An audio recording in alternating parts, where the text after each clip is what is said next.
So in this video I will give you a quick explanation about how I adapted the systems or software for me.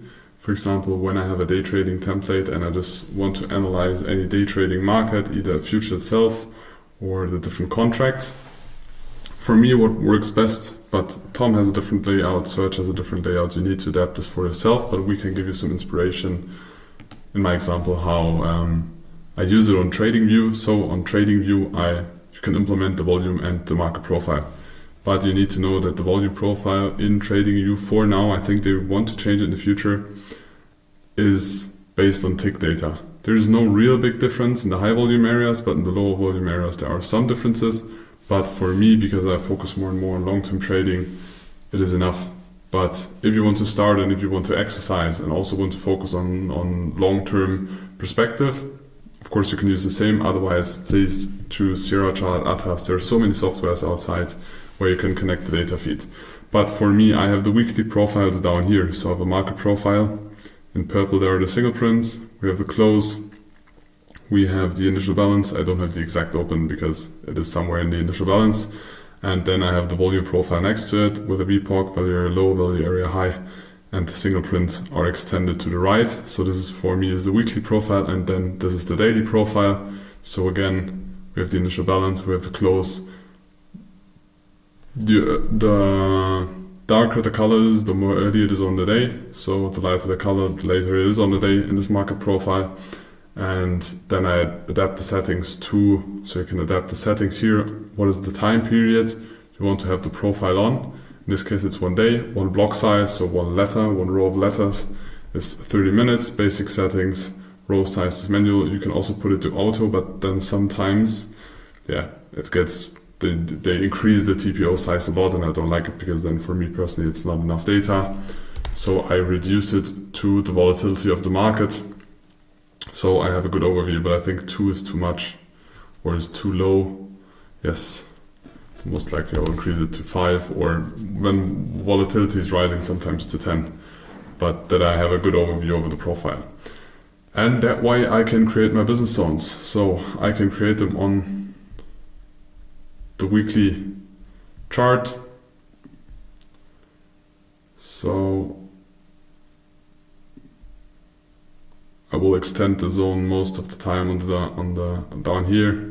You can see I will extend it until the end of the week because the weekly zone is going to be valid until the end of the week. I created a template's called 1. So this is the weekly zone and make it visual on all charts. Then I just duplicate that zone and create a zone on the downside. Yeah, most likely like this. So now I have my business zones and they are, this one should be now as well on all charts. So if I decrease this chart, I now have my business zones on the other charts as well. It's a 30-minute chart and it's a 5-minute chart in this case. Sometimes I go down to 1 minute, but not very often. And I can do the same with the daily zones. So if I want to create daily zones or general analysis, I create it for the whole Monday. So market. Oh, what's going on? So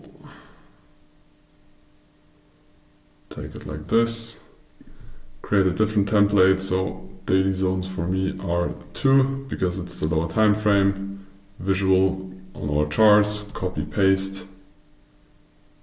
Create the zone on the other side.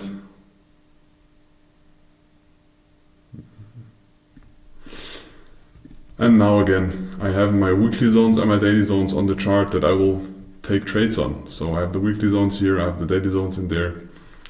Sometimes I like to mark them green as we are in uptrend, for example, in this example. I will mark them because I tend to prefer long trades in this case. We also have a very strong close, kind of high, depending on the open. I don't know where the open is going to be on Monday, but I will just mark the zones in green, filling green, so I know that I prefer long trades on those zones and also a long trade on this zone. Of course, sometimes I also take short trades, but I prefer trades to the long side or to the upside. So I mark them green or red in case of short. You can also adapt the colors. It's the way I prefer most. You can create now a template the way you prefer it.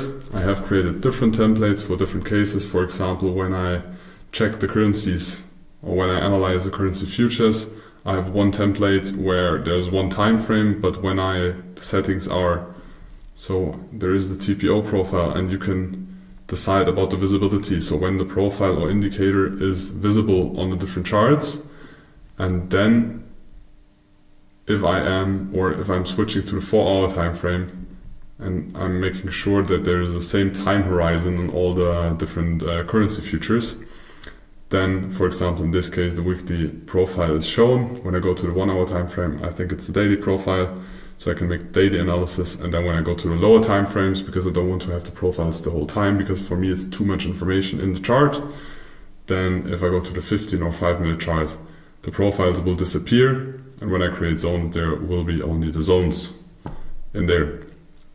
So, but you can create a different one. For example, here's an overview over the different future markets.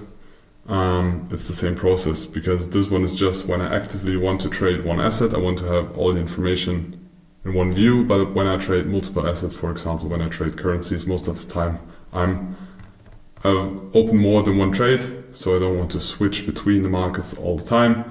So I like this overview because the currencies are all also intercorrelated, and the same is for indices. It's the way I prefer, so I want to show you this. You don't need to do the same. It depends on if you, for example, in the beginning, it can be very beneficial to only trade one asset. Then just create a template maybe like this for one asset and just focus on one asset.